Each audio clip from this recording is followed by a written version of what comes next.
नमस्कार प्यारे बच्चों। क्या आप जानते हैं कि गजराज कौन होता है और मूषकराज कौन होता है? गजराज होता है हाथी और मूषकराज होता है चूहा। तो आज हम सुनेंगे गजराज और मूषकराज की कहानी। प्राचीन काल में यानी बहुत पुराने समय में एक नदी के किनारे बसा नगर व्यापार का केंद्र था। यानी वहाँ बहुत सारे बिजनेसमैन रहते थे, आते थे और खूब सारे बिजनेस होते थे। फिर आए दिन उस नगर के बुरे दिन, जब एक वर्ष भारी वर्षा हुई, बहुत तेज। जब बहुत ज़्यादा बारिश आती है तो क्या होता है, बाढ़ आ जाती है ना, सब जगह पानी भर जाता है।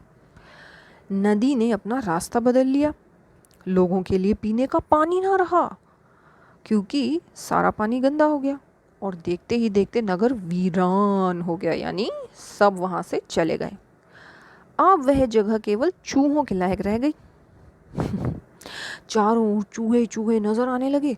चूहों का पूरा साम्राज्य ही स्थापित हो गया, यानी अब लोगों की जगह वहाँ चूहे हो गए खूब सारे।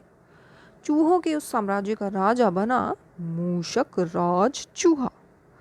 चूहों का भाग्य देखो, यानी उनकी किस्मत देखो कि उनके बसने के बाद नगर के बाहर ज़मीन से एक पानी का स्रोत फूट पड़ा। मतलब ज़मीन के अंदर से पानी निकलने लगा और वहाँ एक बड़ा जलाशय यानी तालाब बन गया। नगर से कुछ ही दूर एक घना जंगल था। जंगल में अनगिनत हाथी रहते थे। उनका राजा गजराज नामक एक विशाल हाथी था। उस जंगल क्षेत्र में एक वर्ष भयानक सूखा पड़ा, जहाँ हाथी रहते थे। जीव जंतु पानी की तलाश में इधर उधर मारे मारे फिरने लगे। भारी भरकम शरीर वाले हाथियों की तो दुर्दशा हो गई, क्योंकि उन्हें तो पानी बहुत ज़्यादा चाहिए होता है, पीने के लिए भी, खेलने के लिए भी, गर्मियों में भी। हाथियों के बच्चे प्यास से व्याकुल होकर चिल्लाने व दम तोड़ने लगे।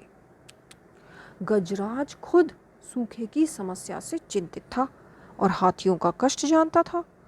एक दिन गजराज की मित्र चील ने आकर खबर दी कि खंडर बने नगर के दूसरी ओर एक जलाशय है। गजराज ने सबको तुरंत उस जलाशय की ओर चलने का आदेश दिया। सैकड़ों हाथी प्यास बुझाने डोलते हुए चल पड़े। जलाशय तक पहुंचने के लिए उन्हें खंडर बने नगर के बीच से गुजरना पड़ा। हाथियों के हजारों पैर चूहों को रौंदते हुए निकल गए। हजारों चूहे मारे गए। खंडहर नगर की सड़कें चूहों के खून मांस के कीचड़ से लथपथ हो गई। मुसीबत यहीं खत्म नहीं हुई।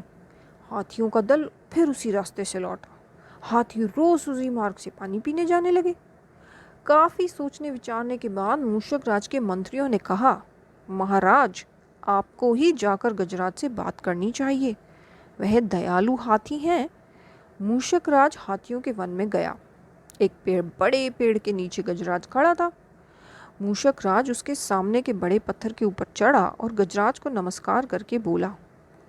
गजराज को मूषक राज का नमस्कार। हे महान हाथी, मैं एक निवेदन करना चाहता हूँ। आवाज़ गजराज के कानों तक नहीं पहुँच रही थी। दयालु गजराज उसकी बात सुनने के लिए नीचे बैठ गया और अपना एक कान पत्थर पर चढ़े मूषक राज के निकट ले जाकर बोला, नन्हे मियाँ, आप कुछ कह रहे थे, कृपया फिर से कहिए। मूषक राज बोला, हे गजराज, मुझे चूहा कहते हैं। हम बड़ी संख्या में खंडहर बनी नगरी में रहते हैं। मैं उनका राजा मूषक राज हूँ। आपके हाथी रोज जलाशय तक जाने के लिए नगरी के बीच से गुजरते हैं। हर बार उनके पैरों तले कुचले जाकर हजारों चूहे मरते हैं। यह मूषक संहार बंद न हुआ तो हम नष्ट हो जाएंगे। गजराज ने दुख भरे स्वर में कहा, मूषक राज, आपकी बात सुनकर मुझे बहुत शोक हुआ।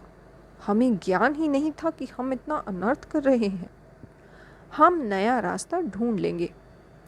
मूषक राज कृतज्ञता भरे स्वर में बोला, यानी बहुत खुश होकर कि हाथी ने उसकी बात सुनी। वो बोला जिसे थैंक यू करते हुए, गजराज, आपने मुझ जैसे छोटे जीव की बात ध्यान से सुनी, आपका धन्यवाद। गजराज, कभी हमारी ज़रूरत पड़े तो याद ज़रूर कीजिएगा। गजराज ने सोचा कि यह नन्हा जीव हमारे भला किस काम आएगा। सो उसने केवल मुस्कुराकर मूषक राज को विदा किया। कुछ दिन बाद पड़ोसी देश के राजा ने सेना को मजबूत बनाने के लिए उसमें हाथी शामिल करने का निर्णय लिया। राजा के लोग हाथी पकड़ने के लिए आए। जंगल में आकर वे चुपचाप कई प्रकार के जाल बिछाकर चले जाते। सैकड़ों हाथी पकड़ लिए गए।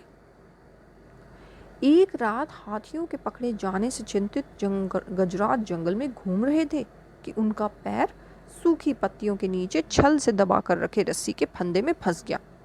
जैसे ही गजराज ने पैर आगे बढ़ाया, रस्सा कस गया। रस्से का दूसरा सिरा एक पेड़ के मोटे तने से मजबूती से बंधा था। गजराज चिंगाड़ने लगा।